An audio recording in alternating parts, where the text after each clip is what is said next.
Global Education Media presents Education Report on TV, the television program that promotes educational events and activities across the country for parents, students, practitioners in educational fields across categories, corporate organizations with products and services that appeal to the youths, government officials, particularly those saddled with the responsibility of managing education, and the general public. It also covers programs and activities in the educational sector, such as awards and opening ceremonies, school inter-house sports, collaborative engagement with NGOs, as well as corporate organizations, plus vocational and technical education, institution for people with special education needs, individual contribution towards the growth and development of education, while celebrating success in the educational sector at all levels.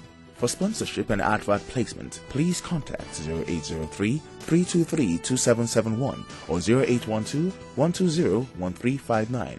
Education Report on TV, promoting excellence in education on television nationwide. In a bid to ensure that private schools in Lagos State become conscious of the Lagos State government's expectations of sound and functional education required of them, a forum was organized to lay a solid foundation for the future of private education in Lagos State to generate ideas to promote the state's educational system. At the event, the state team leader, Dr. Gboyega Ilusanya, spoke on the contribution of the private sector in taking education to a greater height in the state. We have to play by the rules as agreed with the regulator. Government is still the regulator. So if we agree, if we have an agreement on the rules, we should be seen to be playing by the rules.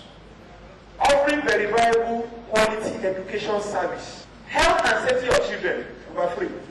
This is one of the greatest concerns to everybody all over the world. Health, safety of children. And that talks about the learning environment. Are we having an environment that could put the children at risk in terms of how the environment looks like, the structure? Is it not a structure that can collapse on the children and then we have casualty in our hands? Is it safe for children to come to that school and they will not go back home with diseases? Those are the issues. Government is interested in that because they are interested in the well-being of all the children that are going into schools. Then making correct data on schools available to government. Some people, we know from research that because people are not sure what the data will be used for, they sometimes under-report. We have not even factored the possibility of under-reporting into the data that we have. Because say, I don't know what they are going to use. If I report 100, then they tell me that your tax is going to increase or the bill you pay is going to increase from 1 naira to X naira. So there is possibility of that, but that does not happen. Ensuring that our curriculum offerings satisfy local requirements. Allowing quality assurance evaluation into our schools. Dr. Akiola Jimo from the Faculty of Education, Lagos State University, spoke on the importance of having a well-detailed and complete school curriculum that takes into cognizance the Nigerian culture. The inculcation of national consciousness and national unity. The inculcation of the right types of values and attitudes for the survival of the society and the individual. Then the training of the mind in understanding of the world around. Let us look at the third one. The training of the mind in understanding world around, and then the acquisition of relevant skills for the survival of the individual. On the basis of our operational curriculum, I have tried to group schools, especially the schools in the society, into 3 groups.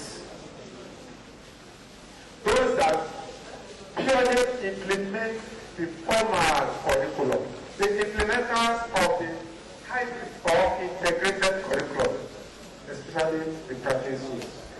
Those are the schools that learn the local curriculum, the foreign curriculum, or curriculum of foreign vision. And then the third one, the implementers of purely foreign curriculum. The Commissioner for Education in Lagos State, Barrister Olayinka Oladunjoyi, also charged school owners on the need to implement the Nigerian national curriculum. It's important for us to ensure that we don't go against the curriculum of government. If you have a mixed curriculum in your school, most schools don't even have anything that is local. And those are the kind of things we're saying. You cannot be in a place and be adverse to what is happening in those places. It's not It's not even right. Some children will not have the opportunity of going abroad. Then when they come out of your school, what do they do? Not all the children will go abroad to UK, to the US. Then some of them will go to local universities here. And some of us are local products. And we are here today standing before you. So it's not about going to UK or the US that makes a man. It's about the person being a total person yourself and ability to use the opportunities that are available to you to the best of your knowledge and ability as well. So you have to localize your curriculum for the benefit of those who don't even want to go consciously and those who can't even afford to go, as a matter of fact. And we're saying it to you as government now, and if you go around and discover that you're not doing it, we'll penalize you. The participating teachers and head teachers spoke on the challenges they face in the management of their schools, while the Honorable Commissioner responded to their grievances. Many parents now obtain GCE form for their children, even from JS3, SS1. And if this is not taken care of, just the way primary 5 and 6 have been killed in the primary school, SS2 and 3 are going to be no more very soon. Talk about the progressive tax policy of the Lagos State government that a proprietor this year that pays 60,000 next year will pay 70,000, just progressively something has to keep increasing. And we know that today in Lagos State schools are springing up every day. And the schools are springing up, they are sharing our children, people to themselves. They are getting their own share of the market, and we cannot blame them. And so if our finances is dwindling because of these children that are taken away to other schools, why should we be paying more tax when our finances is dwindling? I know about those in SS2 writing this examination. And what we are doing as government, consciously, is to do, we have just introduced a screening test. This screening test has been put at the time when they are going to write their GCE examination. At the time when they are supposed to write their GCE examination in SS2, they are going to sit for screening test in the school, in our schools. And it's maths, English, and all the other core subjects. So you now have a choice of choosing between your school and the GCE exam. Interestingly, if you don't pass the screening test, you are not sitting for mock. And if you don't sit for mock, you are not writing your WAEC. And if you don't pass your mock, government is not paying your WAEC examination fees. So that is going to curtail the act of writing GCE from SS2.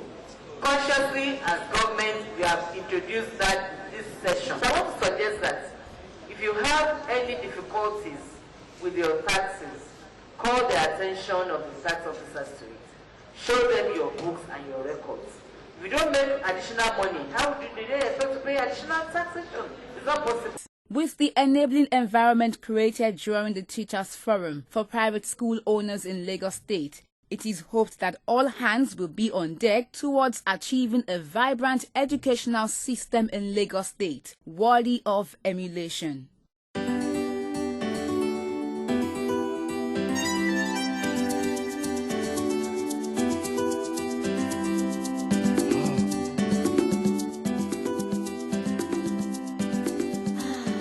Golden Penny Semovita is fortified with nourishing vitamins and contains fiber for easy digestion. Our low-fat and high-protein content with easily digestible carbohydrates makes for the perfect family meal. Golden Penny Semovita. Share our secret. Now available in new attractive packs. As a mother, I always try to ensure my family has a great day. And it starts with Golden Penny Pasta. At work, it gives my husband the energy to be outstanding at what he does. For me, it gives me the vitality to face the challenges of the day. And when my kids do their thing, they're the star attraction. Let your family stand out from the crowd. Give them Golden Penny Pasta. Golden Penny Pasta, my family's choice. It is said that leadership is key to the achievement of success. A major yardstick for measuring the success of a leader is the opportunity he or she creates for the emergence of future leaders. Consequently, mentoring and leadership empowerment remains the most powerful tools to impact positively in the next generation of leaders. This knowledge is behind the conception of the Strategies for Mentoring Initiative and Leadership Empowerment, SMILE, a non-governmental organization established to empower the leaders of tomorrow. Recently, SMILE organized a graduation program for its first set of trainees, while also inaugurating its Young Leaders Network. Present at the event were the First Lady of Lagos State, Dame Abimbola Fashola, Senator Oluremi Tinubu, top government officials and established captains of industries.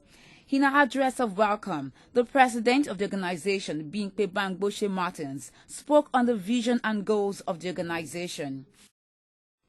Today, we have a reason to smile. We have a reason to smile because our little effort has yielded positive results, and we have success stories of transformed lives. For any nation to drive meaningful progress and change, it must keep its focus on the youth. I believe that it is against this backdrop that the United Nations 2012 International Youth Conference was themed, Building a Better World, Partnering with the Youth.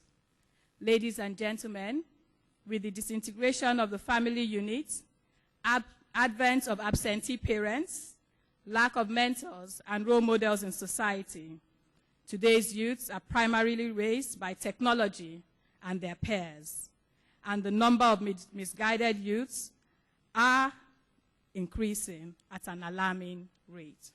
President and founder Bahama Faith Ministry International, Dr. Miles Monroe, who was a guest speaker, spoke on mentoring as the greatest act of leadership. Achieve, accumulate, or accomplish, if it all dies when you die, then you are a generational failure. The cemetery is filled with people who didn't leave anything to their generation. They took all of their experience, their knowledge, their wisdom, and their academic achievements with them. Mentoring, therefore, is the manifestation of the highest level of maturity